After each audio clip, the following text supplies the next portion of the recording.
Welcome to CSIS Online.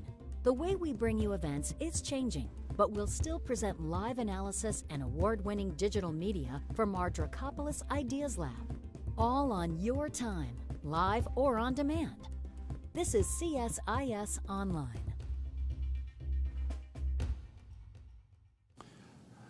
Good afternoon, everyone. Welcome. My name is John Hamre, and I'm pleased to welcome all of you for what's going to be a very important and interesting conversation about one of the greatest crises that the world is facing now, and that is this ominous presence of Russia on the border of Ukraine and the prospect of war in Europe.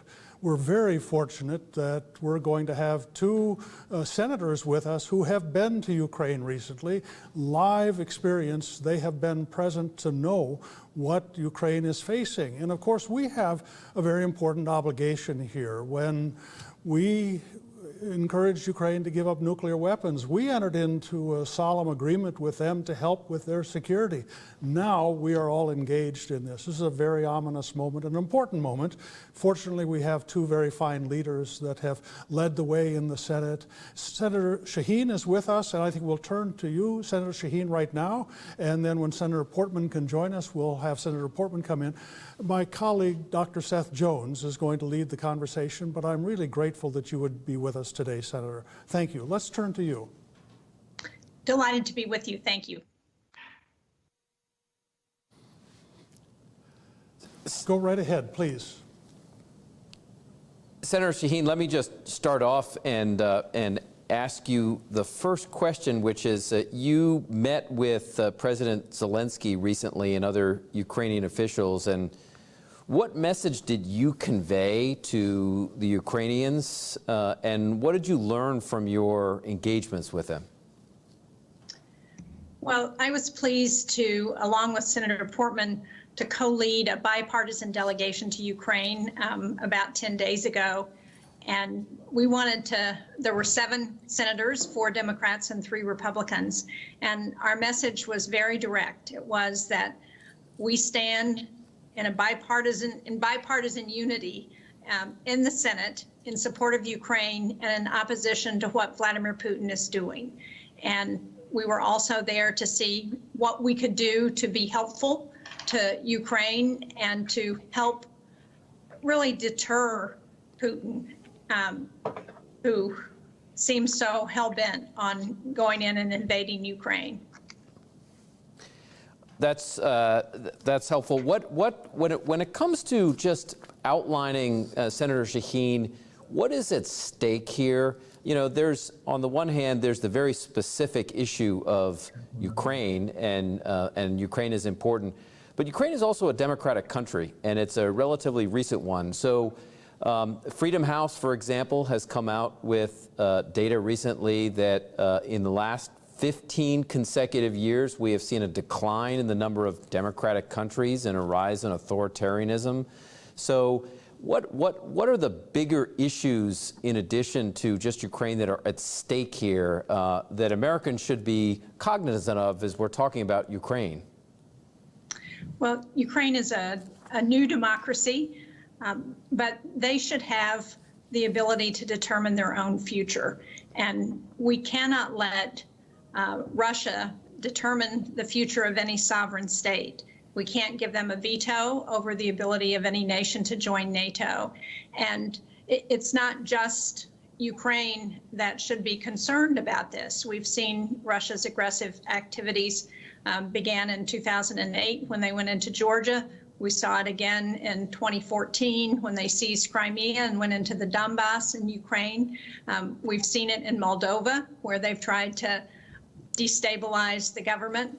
We've seen it in Montenegro, where they tried to initiate a coup to overthrow the elected government. And all democracies have at stake whether we're going to take action against oppressors like Vladimir Putin and his actions in Russia. And it's in all of our interest. And as we look at what's happening right now in Ukraine, this is the potential for the biggest conflict since World War II. And if we don't take a stand against Putin now and hold him accountable, it's not at all clear what country's going to be next. I just had a session with a number of senators and ambassadors from the Baltic states and Poland, and they were all very concerned about the threat to their sovereign integrity by what Russia is doing. And they were very encouraged to see the announcement that the United States is going to be working with NATO to look at deploying troops into the Baltics and along the western border of Russia. So along those lines, Senator Shaheen, one last question before we bring in Senator Portman, and thanks for joining us. And that is, I wanted to just touch base briefly on today in particular. The U.S. said it would send several thousand troops to the eastern flank of NATO, particularly to Poland and Romania. Last week, the Department of Defense placed 8,500 U.S. forces on a heightened alert in order to support a potential NATO response. What are these the right steps that the U.S. should be taking to support our NATO allies as the crisis continues to intensify? Well, I think they're among the kinds of steps that we need to be taking. As I heard earlier today from the ambassadors, the countries on the eastern flank of Europe are very concerned about Russia's aggressive behavior. And those countries are all members of NATO. And so they have the protection of Article 5 in NATO. And they were very interested to see the United States take that action and to see NATO really act unified, which, given some of the threats, it has been challenging.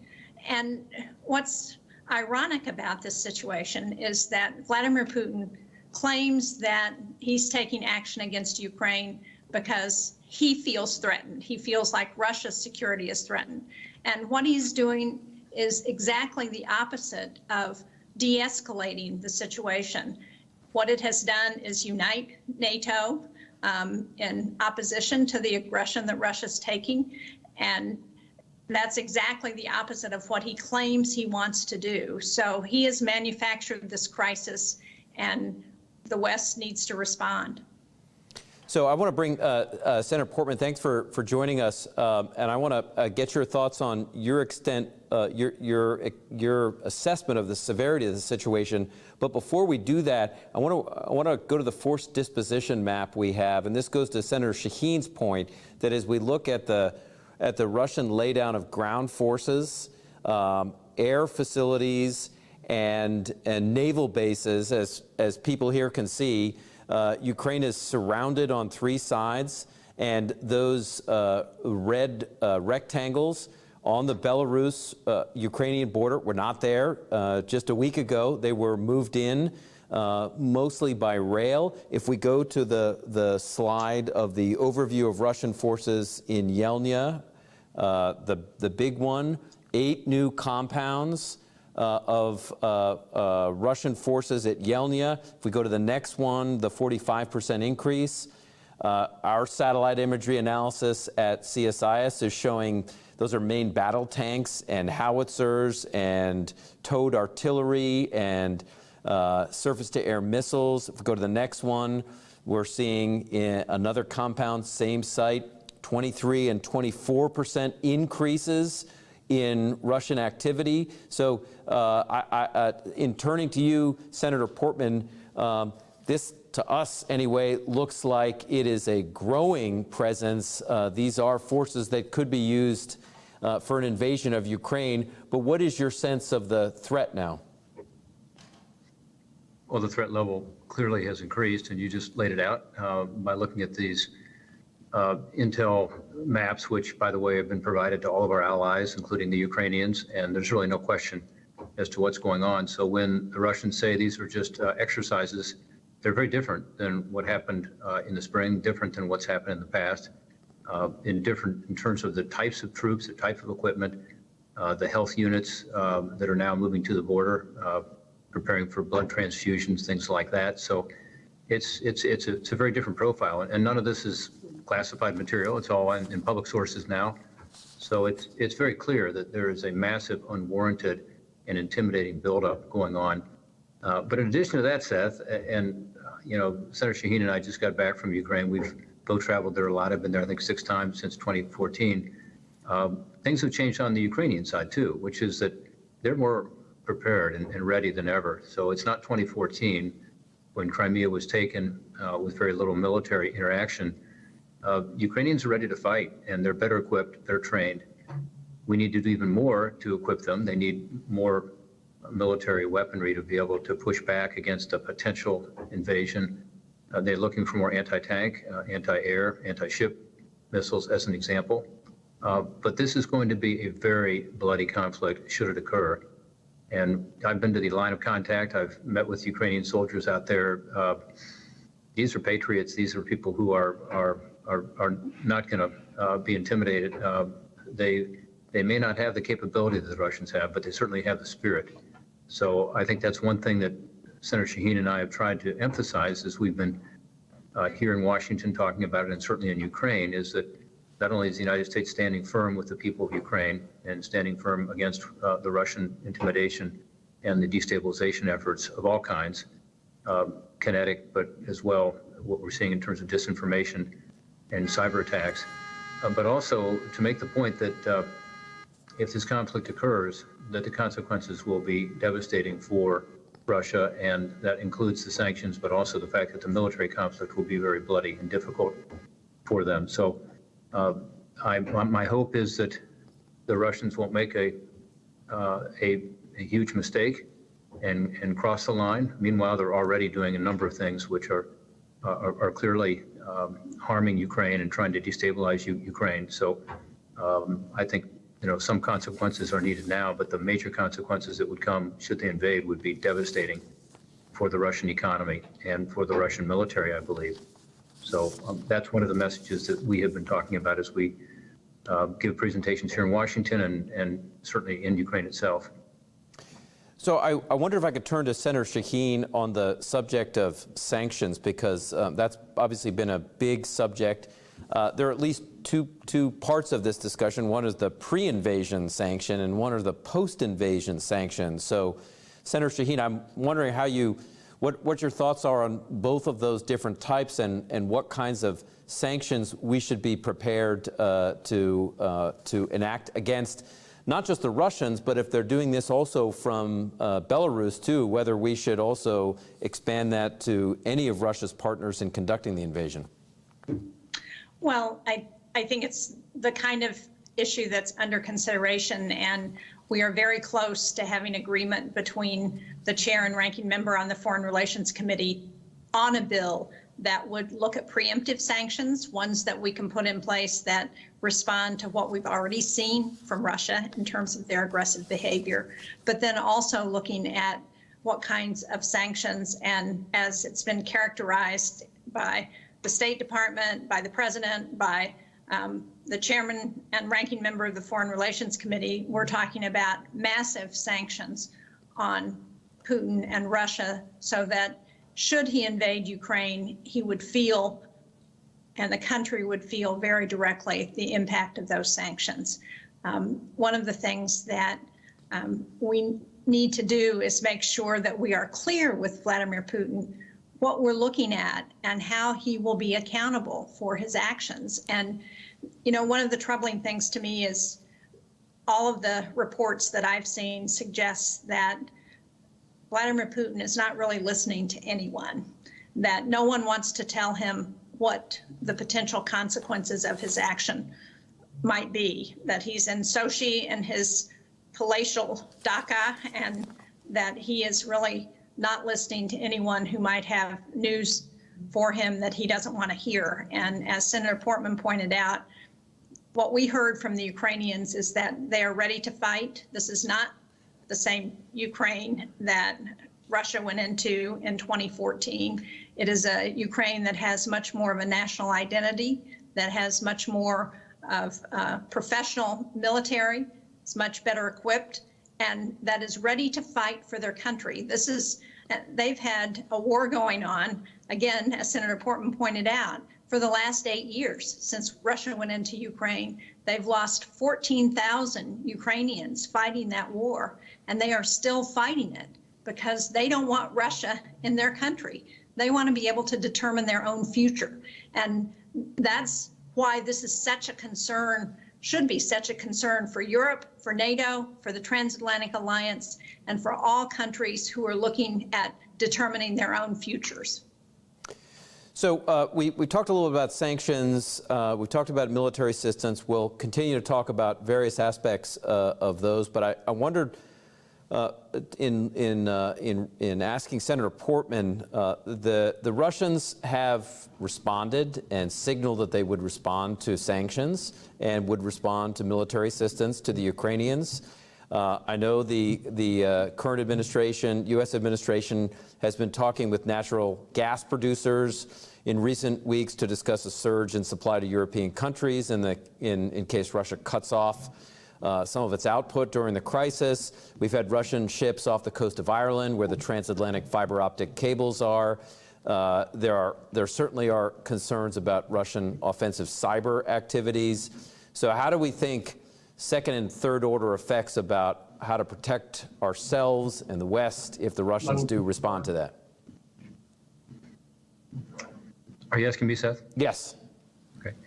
Well, first of all, we don't know what happens with regard to Nord Stream, much less other source, Russian energy to Europe. But you said that Russia might cut it off. I would hope Germany would cut it off. I would hope that if there were an invasion of Europe, which is what this would be, and again, a bloody conflict, first time a major land campaign like this, if it happens, in over 75 years, not since World War II, one would hope that there wouldn't be a question, but that the Russian revenue that comes from both Nord Stream 1 and Nord Stream 2 would be cut off. So I would hope that that wouldn't be a Russian decision, but it would be a European decision. And I wish that Germany would be more forthright about that now. We're told that privately that's what they are saying, but we need to hear it publicly, and I think it would have an effect on Russia, again, being deterred from taking this action, which would be such a terrible mistake. So that's one of my responses would be, the United States and our other allies around the world, including the Middle East, are ready to provide more LNG, liquefied natural gas, and other forms of energy that we might be able to provide, and that could help. But this is the danger of becoming dependent on Russia for your natural gas. So I would hope countries in the region would also look to other sources of energy, as France does, as the UK does. In terms of cyber attacks, they're ongoing. Seth, we are sustaining Russian cyber attacks on a regular basis, and I'm on the Homeland Security Governmental Affairs Committee. We are trying to draft legislation right now to push back against things like the Colonial Pipeline attack. But so many of these have been traced back to Russia. And as you know, this is a point that has been made to the government of Russia many times by our government at every level. And sometimes they indicate that they're taking some action against some of these non-state actors and some of the state actors. And sometimes they don't. And meanwhile, we continue both on our public websites and our private websites and some of our critical infrastructure to have constant probing and constant attacks. So I don't know that would change much. If there was a more massive cyber attack on us, and there already is on a daily basis, then we have the ability to respond offensively, and that would be appropriate. So look, I think the point here is not to have Russia attack and then to have sanctions be put in place. The point is to keep Russia from, again, I've said this a few times, from making this terrible mistake, because the consequences would be so devastating.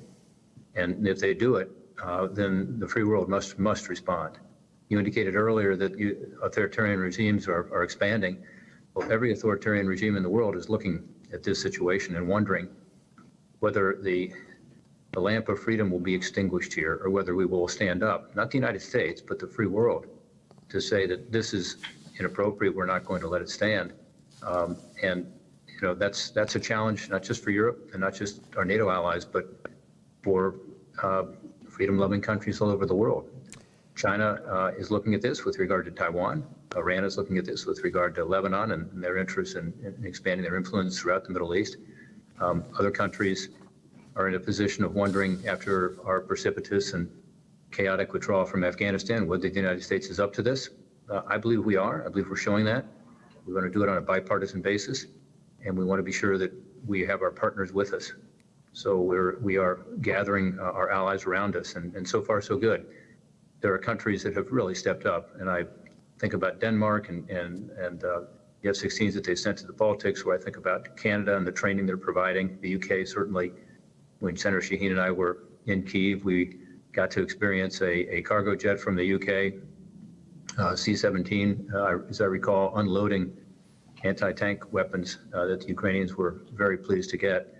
So countries are stepping up all over the region. The Baltic countries are doing everything they possibly can to help Ukraine. Poland is, Hungary. So we are blessed to have the greatest alliance in the history of the world, NATO and NATO Plus, and we need to be sure we are utilizing it in this instance to avoid, again, what would be a disaster for Europe, and broader than that, it would be a disaster for democracy and freedom and the sovereign right of countries to respect their territorial integrity. Well, NATO has certainly come alive in the last couple of weeks, and I wanted to turn to Senator Shaheen because I know she spoke recently with the U.S. Ambassador to NATO, Julie Smith, and I wonder if you could talk a little about there have been divisions within NATO. Senator Portman mentioned the pipeline. There have been others. The Germans prohibited Estonia from exporting German-originated weapons, including the D-30 howitzers. There was the President Macron comment about working with the U.S., but also through the European Union. Some European countries have not supported at this point cutting the Russians out of the SWIFT bank transfer system if it comes to that. But I wonder, Senator Shaheen, if you could characterize what your sense is of where NATO is at right now and how to continue to improve unity among NATO allies in the face of, I think, what all of us, and Senator Portman mentioned this earlier too, what this is one of the most significant threats we have seen, certainly in Europe, in quite some time. Well, it is, and if Putin thought he was going to divide NATO by his actions, what he has done is actually unify NATO in ways that it hasn't been in a very long time.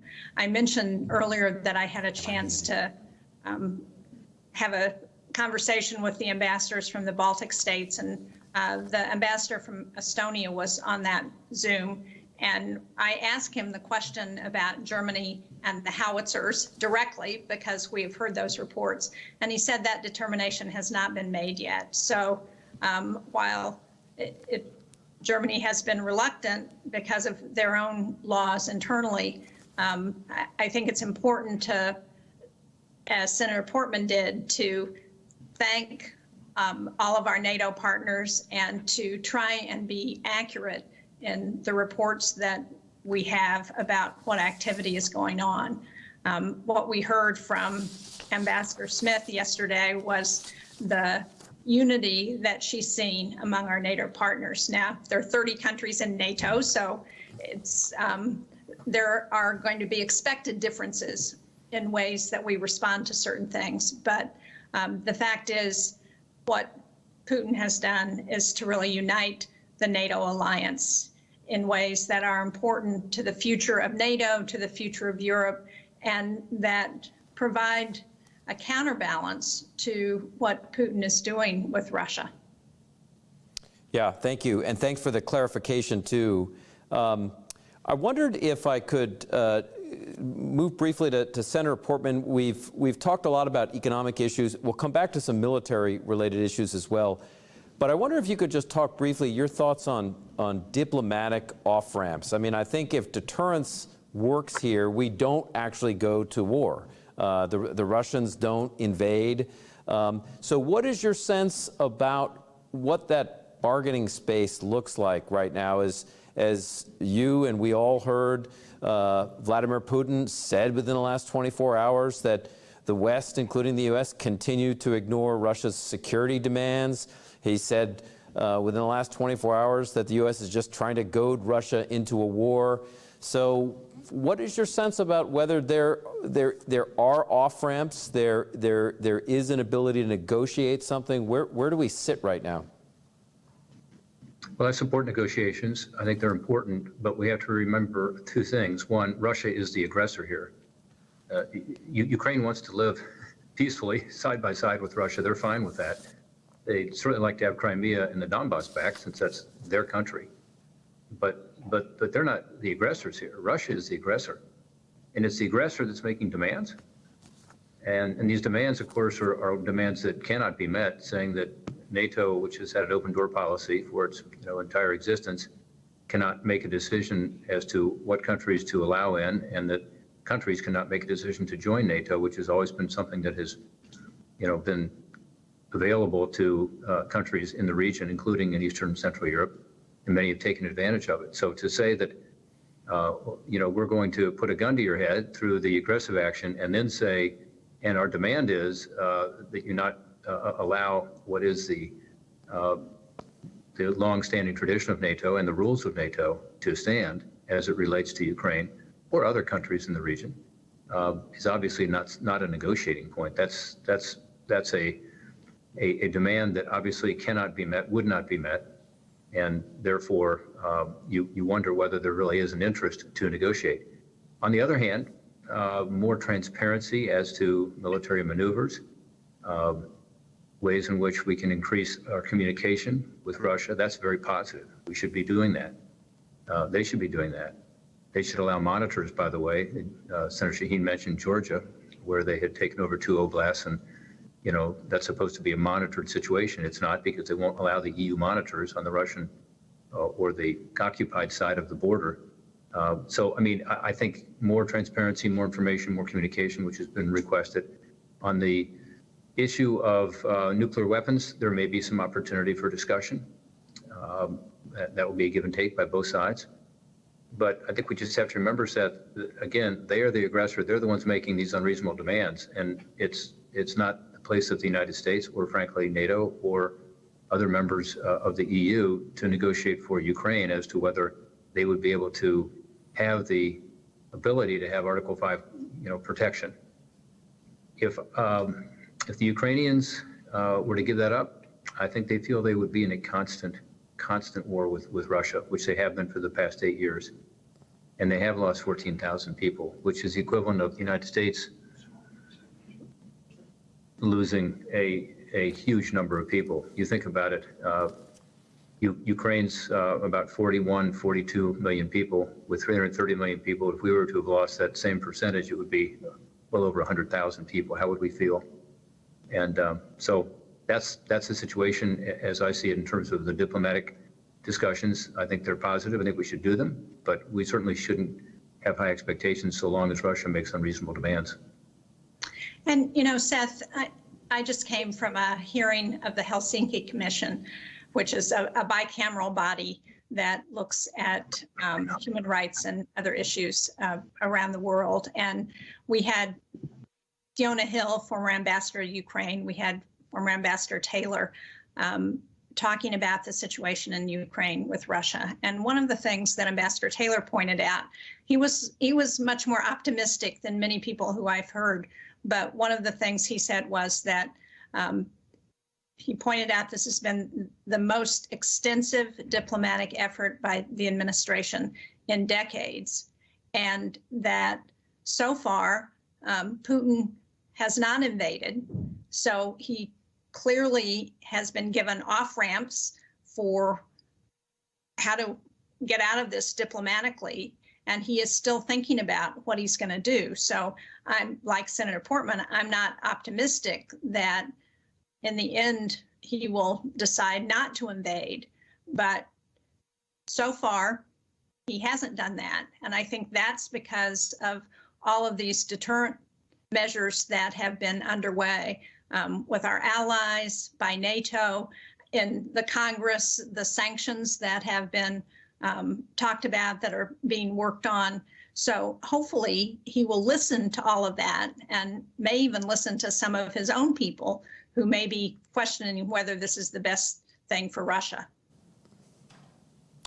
Thanks, Senator Shaheen, and both great comments on diplomatic options.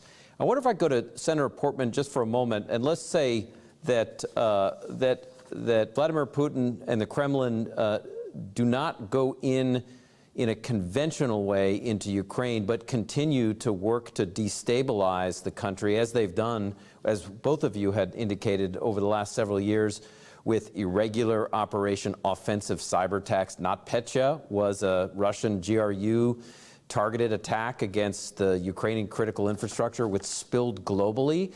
So there's still a far-reaching question about to what degree, even if there's a stand down, how do we deal with a Russia that potentially continues to threaten Ukraine? What are our options, and what would you suggest?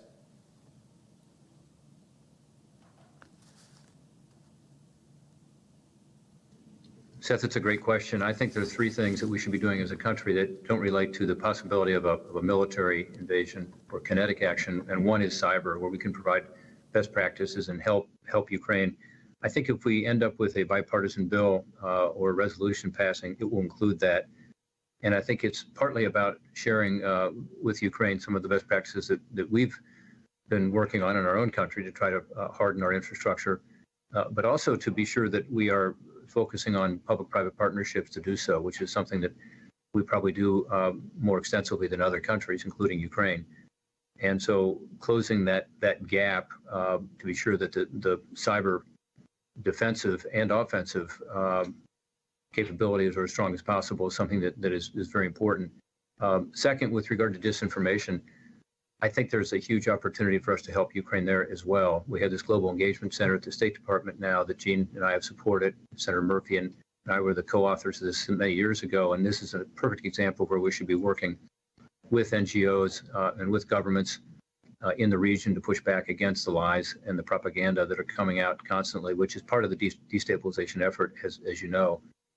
And then finally, I would say, again, in addition to weaponry, a strong Ukraine is a prosperous Ukraine, is one where people see opportunity. And I was there in 2014 when the Maidan was still smoldering. This is the square in the middle of Kyiv where the people stood up in what's called Euromaidan, or the Revolution of Dignity, and it was still occupied by patriots from Ukraine that were nervous about the government backing down on the commitment to leave the Russian-backed corrupt government and start something that was more akin to a European or an EU approach. And they were turning to freedom and the right to gather, the right to free speech, and all the liberties that we take for granted so often. And they were also looking for economic prosperity. In other words, to have a more free market approach, get away from corruption. Ukraine's made a lot of progress in that regard. They're not done yet. They've still got more work to do. There still are instances of corruption and oligarchs and so on, but they have made tremendous progress, and the economy is doing pretty well. But that's part of our objective also, is to ensure that the people, particularly the young people of Ukraine, see a hopeful future. And that comes from economic prosperity in addition to national security. So I think those are all things that we as Americans have an interest in. The Europeans certainly do, and we should continue to promote regardless of what happens here in the short term. As you said, the Russian pressure on Ukraine is unlikely to subside. It will continue one way or the other. And in a way, as Senator Shaheen said earlier, they feel like they've been at war for the last 8 years, and we need to continue to help them in at least those three ways. Thanks, Senator Portman. Last question to Senator Shaheen. Just to summarize, we've heard a lot of steps from the State Department, from the Department of Defense, from Treasury, including on the sanctions. And I wonder if you could just close us out by summarizing from your perspective, Senator Shaheen, what Congress's most important steps are in supporting Ukraine moving forward. I think the most important thing we can do is to come to a bipartisan agreement on a number of measures that will support Ukraine, and Senator Portman laid those out very well in terms of support for cybersecurity, support to address disinformation. That includes support for Radio Free Europe and Radio Liberty, which are so important in getting accurate information into Eastern European countries to counter what they're hearing from Russia. It means looking at the sanctions that we can put in place now and what can we be clear that we are going to do in the future if Putin invades. It means providing that military support, weapons, lethal and defensive, both. And it means presenting a united front with our allies. And make no mistake, as we've all said, not only are our allies looking at what our response is going to be, but our enemies are looking at that as well.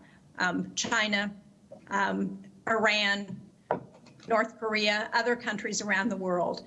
And if we are divided at NATO, if we are divided in Europe, if we are divided in the United States Congress, they are going to take note of that. And that is going to have an impact. So being able to act in a bipartisan way, quickly in response to what's happening, to support the Ukrainian people and to serve as a deterrent to Vladimir Putin is the most important thing I think we can do.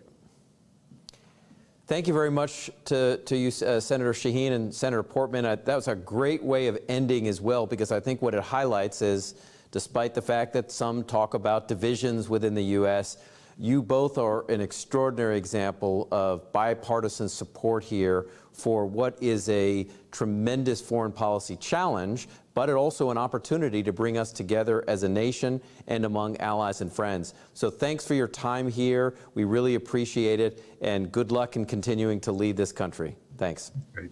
Thank you. Thanks to you all, and thanks to John Hamre too, and what you all do every day to try to spread the word and inform people. Appreciate it. Absolutely.